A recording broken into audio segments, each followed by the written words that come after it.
d'État. Yves-Marc Medjo, journaliste à la CRTV, la radio-télévision nationale du Cameroun. Ma question s'adresse au président de la République française. Monsieur le Président, les Africains et particulièrement les Camerounais sont témoins des concours financiers et de la qualité des matériels militaires que l'Occident apporte à l'Ukraine en guerre. Lorsque l'on sait que les pays africains en difficulté économique ou même en conflit ont du mal à recevoir pareille bienveillance, pareille assistance, Monsieur le Président, comment assumez-vous ces 2 poids, 2 mesures? Je vous remercie. D'abord, je pense qu'on dit souvent, quand j'écoute ou je lis, beaucoup d'approximations sur ce qui se passe en Ukraine. Et je ne ferai pas de comparaison excessive. En Ukraine, vous avez un pays souverain dont la souveraineté et l'intégrité territoriale a été violée par une agression unilatérale d'un pays voisin, la Russie. C'est comme ça qu'il faut le qualifier. C'est une guerre lancée par la Russie. Les règles qui sont les nôtres, la Charte des Nations Unies, les textes que nous avons signés, que la Russie d'ailleurs a également signés en tant que membre de l'OSCE, font qu'elle a violé à peu près tous ses engagements internationaux. Le choix qui a été fait par les Européens, premièrement, n'est en aucun cas de participer à cette guerre, mais de la reconnaître et de la nommer. Là où je vois trop souvent de l'hypocrisie, en particulier sur le continent africain, je vous le dis avec beaucoup de calme et de sérénité, à ne pas savoir qualifier une guerre qui en est une et à ne pas savoir dire qui l'a lancée. Parce qu'il y a des pressions diplomatiques, je ne suis pas dupe. Mais enfin, il faut dire les choses, on vit mieux. Nous avons décidé de tout faire pour stopper cette guerre, comme l'a dit le Président. Et je vous rappelle que moi-même, quelques jours avant, je suis allé en Russie et en Ukraine pour essayer de l'empêcher. Tout faire pour la stopper sans y participer. Ce faisant, que font les Européens? Ils sanctionnent la Russie pour bloquer son effort de guerre. Ils essaient, dans tous les cénacles internationaux, de l'isoler diplomatiquement. C'est là où nous avons besoin de vous, parce que sinon, ce schéma se reproduira à l'envi. Ce n'est pas l'ordre international que nous voulons, qui repose sur la coopération et le respect de la souveraineté de chacun. Et enfin, nous aidons l'Ukraine à résister.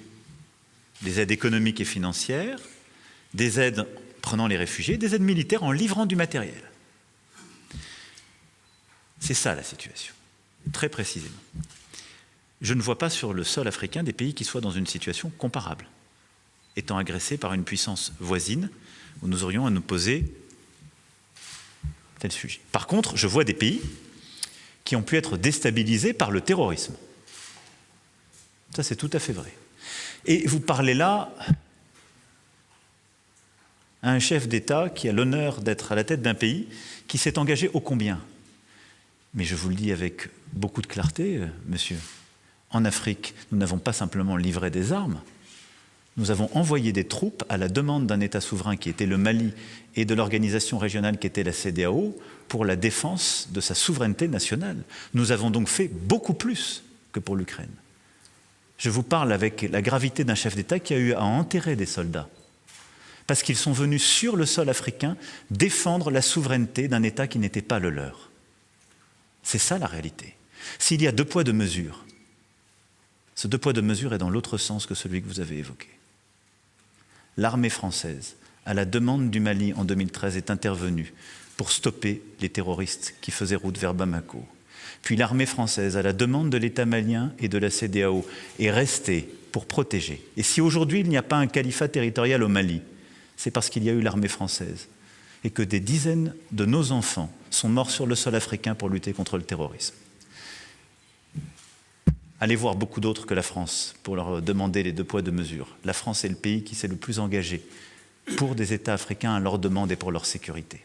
Par contre, nous le faisons dans un cadre clair, à la demande d'un État souverain et pour lutter contre le terrorisme.